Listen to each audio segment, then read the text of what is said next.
Welcome to the In My Opinion show with Ronald Barry Robinson and friends, seen on the internet 24 hours, 7 days a week. To view, go to YouTube, Facebook, Ustream, and MySpace. And in the search engine, type in capital letters, RBRIMO. This is the first part of a two-part series on bullying. First, let's take a moment to remember all the children that have been murdered, whether in schools or elsewhere. Violence must end. This is the first of 5 of 10 examples of bullying. The latest research shows that 1 in 3 children are directly involved in bullying as a perpetrator, victim, or both. And many of those who are not directly involved witness others being bullied on a regular basis. No child is immune. Kids of every race, gender, grade, and socio-economic sector are impacted. But it doesn't have to be that way. All parents, we have the power to help reduce bullying. Here are 5 of top 10 actions you can take to help address bullying. These examples are not exhaustive. Number 1, talk with and listen to your kids every day. Research shows that adults are often the last to know when children are bullied or bully others. You can encourage your children to buck that trend by engaging in frequent conversations about their social lives.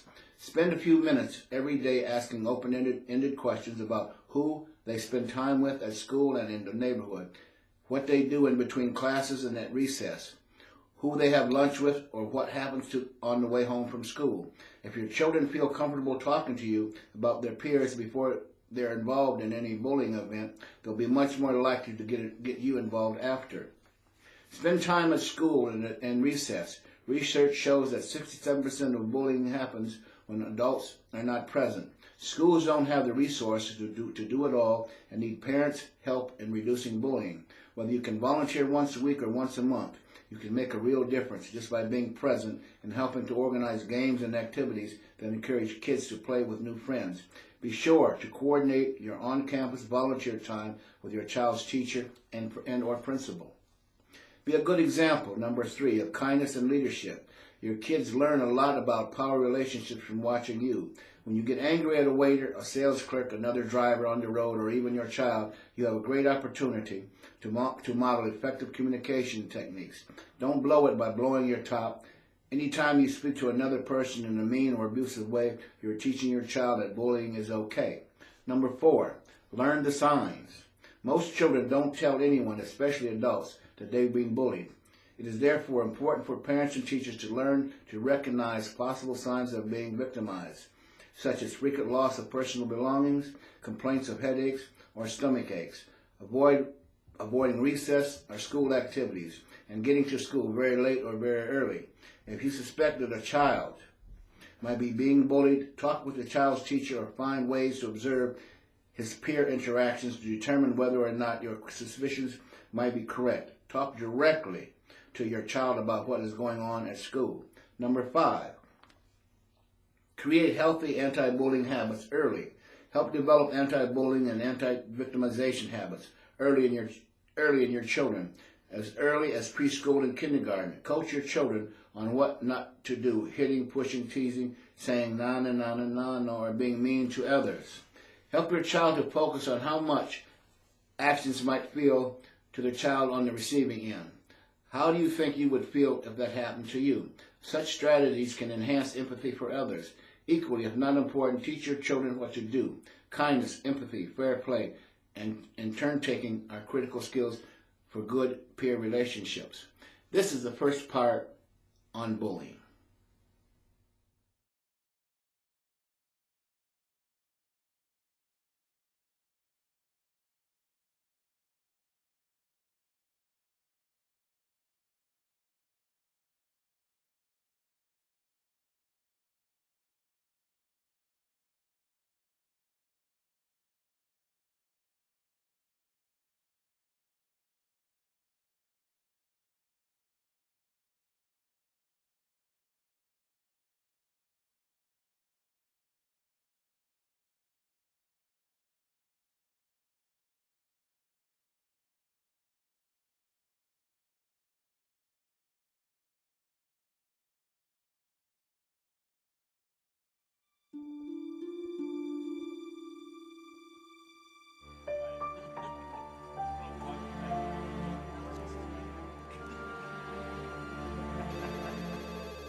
They're back. My lawyer said to me right out, this is either really good or really bad. Juries don't make quick decisions unless it's unanimous. We dropped everything, went back to the court, and I don't want to tell you, the excitement was palpable. It was hard to say what was going to happen. We went into closing arguments uncertain, to tell you the truth. We were doing something that had never been done before. Has the jury reached a verdict? Yes, Your Honor. When the verdict was announced, inside my heart was just beating so fast. My lawyer informed all of us that we couldn't respond to the verdict. Don't show any emotions, don't be excited, don't be upset, whatever it is. He believed that the rules that said he shouldn't be discriminated against should be honored, and he carried that sense of wrong with him, and he wanted to do something about it. You may write me down in a history with your bitter, twisted lies. You may trod me down in the very dirt, and still like the dust I'll rise. So you may shoot me with your words, you may cut me with your eyes, and I'll rise, I'll rise, I'll rise, rise, rise. I'm gonna rise, I'll rise, I'll rise, rise, rise. I'll rise, I'll rise, I'll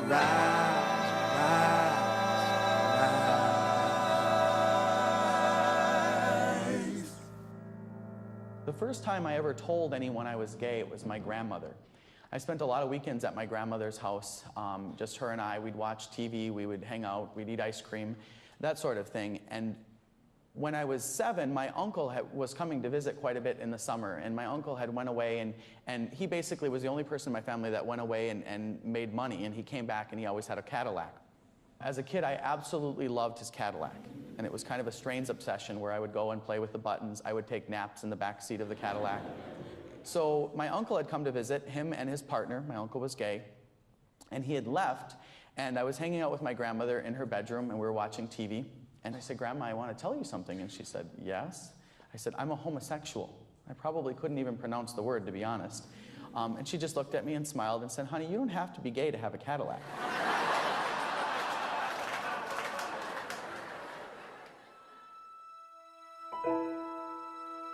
In the late 1980s, Jamie Nabuzny was in middle school, seemingly leading the life of a typical American teenager. My childhood was pretty good overall. My family did have some problems, but I always knew that my parents loved me and cared about me and I was taken care of. The Nabuzny family lived in a small Wisconsin town on the banks of Lake Superior. I describe Ashland as being as far as you can go in Wisconsin without falling into the lake. It is, in the summer, a wonderful, beautiful spot. And in the winter, it's 5 feet of snow and cold.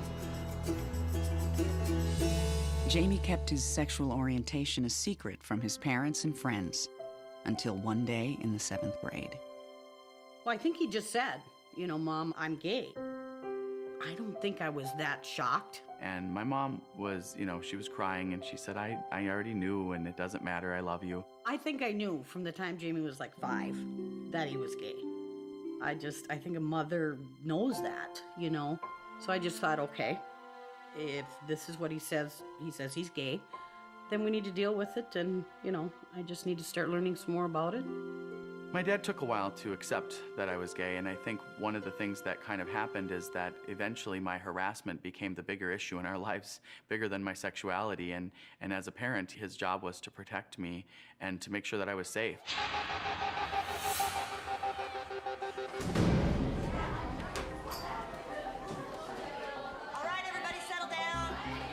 Jamie was not out to his friends, but many classmates at Ashland Middle School saw him as gay. That was enough for some campus bullies. Hey, homo. It started with words. I just know that it hurt a lot to hear those words on a daily basis. People calling me queer, fag, homo, saying really disgusting things about sex or something like that. Sorry, fag. You know, yes, I'm gay, but at the same time, I'm not this horrible person that they think I am. Kids get harassed for all kinds of reasons. They're too fat. They're too thin. They're too tall. They are too smart. They're too dumb. Gays and lesbians are picked on. The harassment soon turned physical. When I was walking down the hallway, I'd have things thrown at me. I'd be kicked, punched, spit on, tripped. Jamie complained to middle school principal Mary Podlesny. In the beginning, the principal told me that she would take care of it, she would handle the problem. I'm gonna try and take care of things. But to my knowledge, she never did anything. Whenever we complained, they said that they would deal with it, they would get to the bottom of it, and they would take care of the kids that were, you know, calling him names or tripping him or doing whatever they were doing. The constant bullying took an emotional toll. A lot of times when I'd come home from school, especially after a really bad day, I would go to my room and I would shut the door and I wouldn't come out. And sometimes I would just cry because that was the only place that I could actually show my emotions. I never wanted to do that at school. Somehow, part of me always knew that I didn't deserve what was happening to me. But after enough time and enough harassment, you start wondering what did I do to deserve this, and what is wrong with me? I went home and felt completely helpless. When you're in 7th grade, it's an eternity until you're going to graduate high school and be able to leave. And I was going to be stuck with these kids for all of that time. And there was no way that I could face going to school every day for the rest of my junior high and high school career. And I ended up going into my bathroom, taking a whole bunch of pills, and going to sleep, hoping that I would not wake up again because I did not want to go back to school. After I took the pills, I actually really got kind of scared as I was lying in bed, and I realized I didn't want to die. And I thought maybe if I went and told my mom, maybe I'd get some help finally, and maybe the harassment would somehow stop. Terrified, Jamie's mom rushed him to the hospital.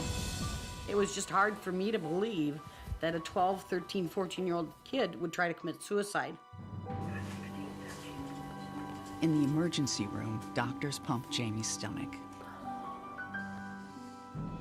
Later, he was admitted to a psychiatric unit. I felt helpless. I couldn't do anything for him. I was trying. You know, we were trying. We were calling the school. We were doing what we thought we should do as parents to deal with all these things, and nothing was happening, and he felt that frustrated that he tried to commit suicide. That was really hard. Reluctantly, Jamie returned to Ashland Middle School in the 8th grade. Me and my brother had gotten to school early, and we had to use the restroom. Hey, look, it's the queers. Hey, homos! We ended up going in there, and there was a couple of boys in the bathroom already. They started calling us names and pushing us. One of them ended up pushing me really hard against the bathroom stall, and the other kid did the same thing to my brother. And they hit us a couple of times.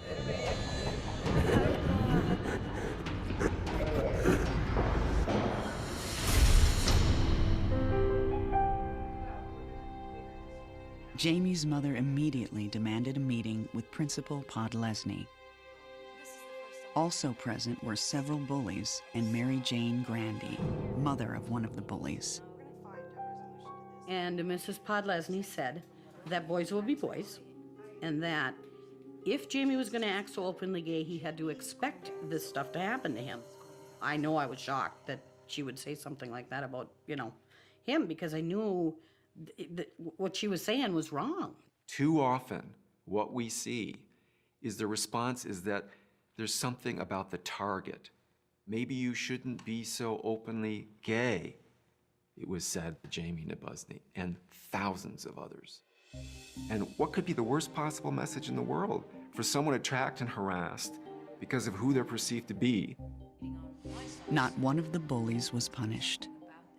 I think if a school district or a school doesn't address harassment or bullying, it's giving a wink and a nod and sending the message that that behavior's okay. And any time that you send a signal that the behavior's okay, it will escalate. That's exactly what happened later in the year. Okay, listen, I'll be back in 5 minutes. You guys keep going on chapter 3.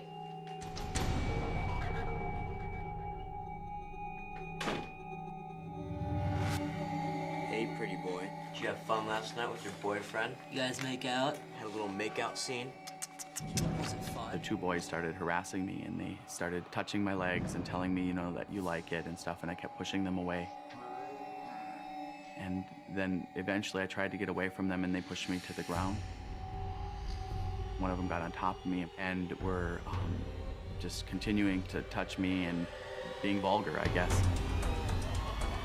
I eventually got him off of me, and I was very upset, obviously. I ran to the principal's office, and I asked to see her, and I explained what had happened. According to Jamie, Principal Podlesny again responded by saying, "Boys will be boys." So I thought high school would be different. After all, the kids that are harassing me are now freshmen. Maybe I would just blend in. Maybe people would forget about the fact that I was gay, and they'd leave me alone. But just weeks into his freshman year at Ashland High School, Jamie discovered little had changed.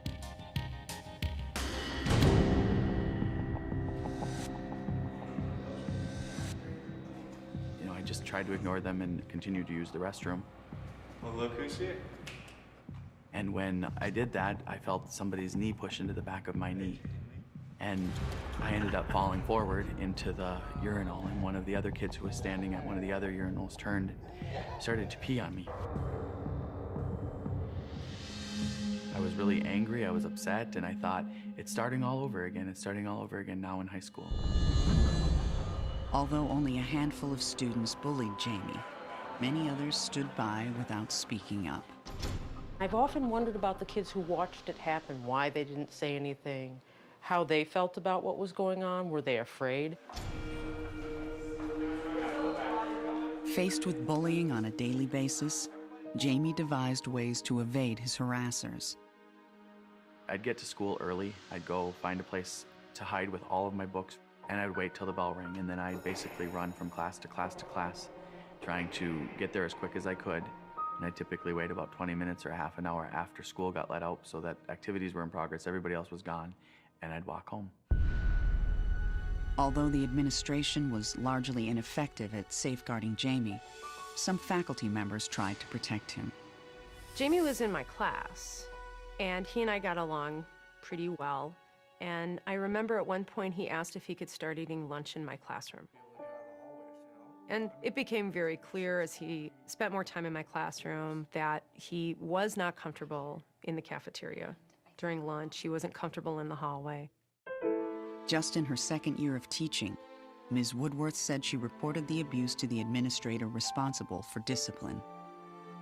I went to the assistant principal, Tom Blauert, and said, you know, this kid's really getting harassed. And his response was, well, what do you expect when you hit on the hockey team? And I think I countered with, well, what are we going to do? And I think that his response was, well, I'll take care of it. I'll talk to the kids.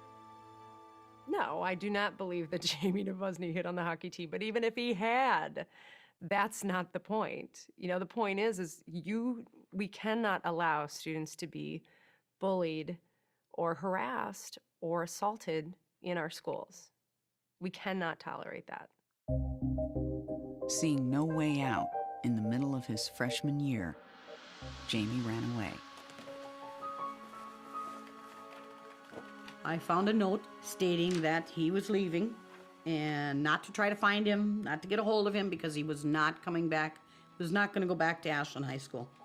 It just wasn't working. He was being picked on too much, violence, it was getting bad. Wow, I freaked out.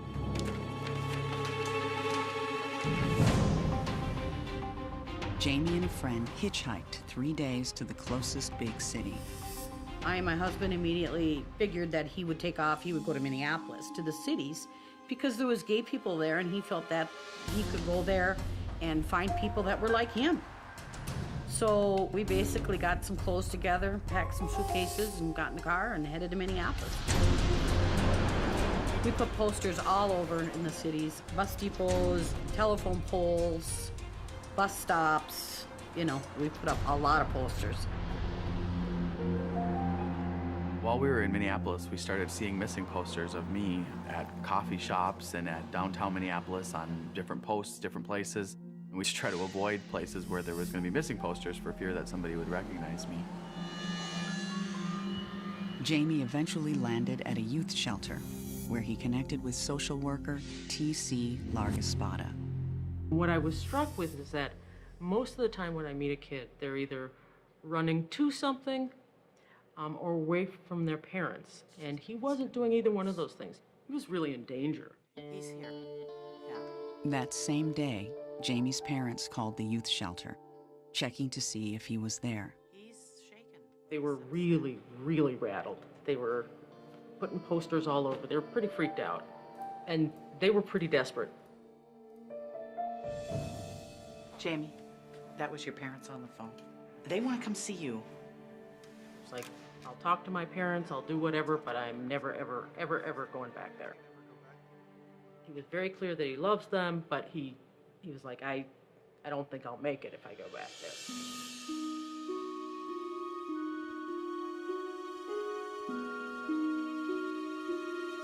Mom. Oh my God, Jamie. It was really emotional. We ended up just hugging and crying. God, you're safe. She was the heartbreaking part for me because, you know, this was her son. And she wasn't ready to let him go. He was way too young to let go. And you could see that she was torn between, can I keep him safe? And, you know, I just want him home. So I told him, no matter what we have to do, if you come home with us, we will not send you back to the high school. We will get alternative education for you. Jamie agreed to come home. After the meeting, I said, Jamie, you were 100% not gonna go home. What happened? And he said, I can't see my mom like this. He, you know, he loved his mom, and he was torn between saving his own life and not breaking his parents' heart. Nobody should have to make that decision. Eventually, Jamie's parents realized they could not afford the cost of homeschooling. Had there been any other option, we would have done it. And I had promised him when he came back after he ran away to Minneapolis that he would not have to go back to Ashland High School, and here I was, sending him back. But I had no choice. I just had no choice. The abuse started again, almost immediately.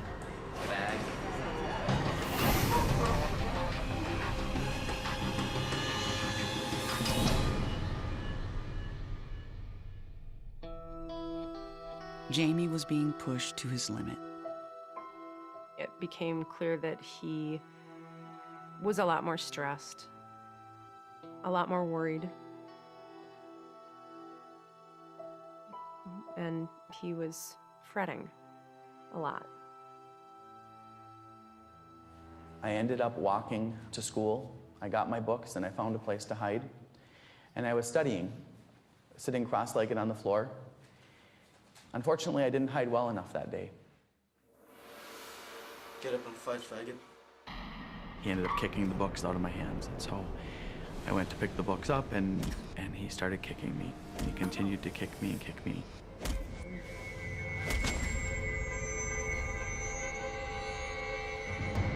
While he was kicking me, the kid ended up saying that he would kill me if I said anything to anybody about what he'd done.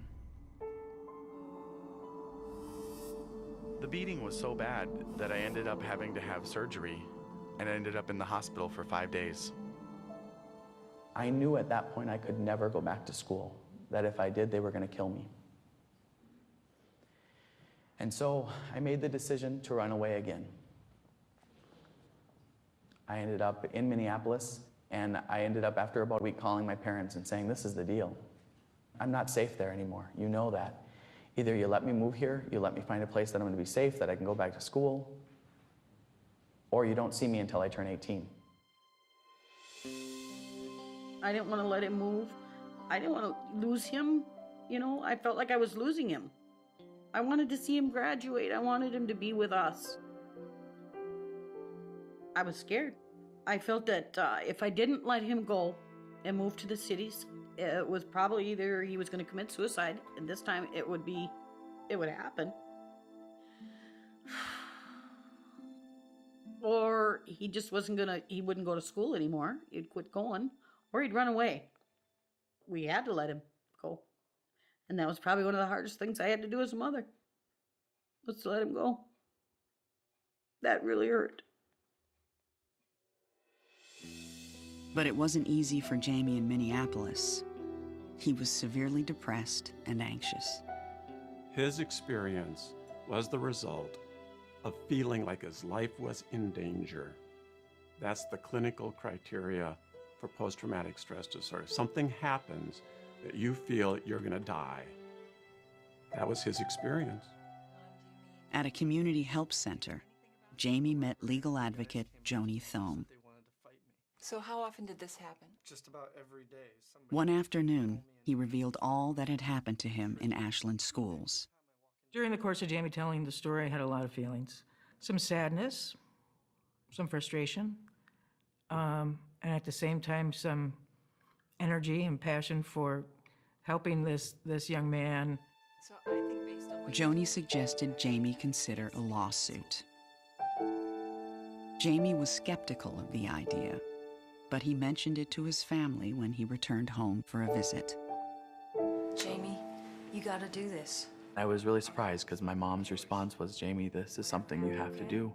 That you're not the only kid that's been harassed in schools, and that this will continue to happen, and the schools will continue to look the other way and not do anything. And she really encouraged me to move forward and file the case. I think what really struck me about Jamie was he was someone who felt very strongly about right and wrong, and he felt like rules mattered. And in the civil rights business, you look for folks like that because sometimes it's folks like that who are the ones who are willing to fight back.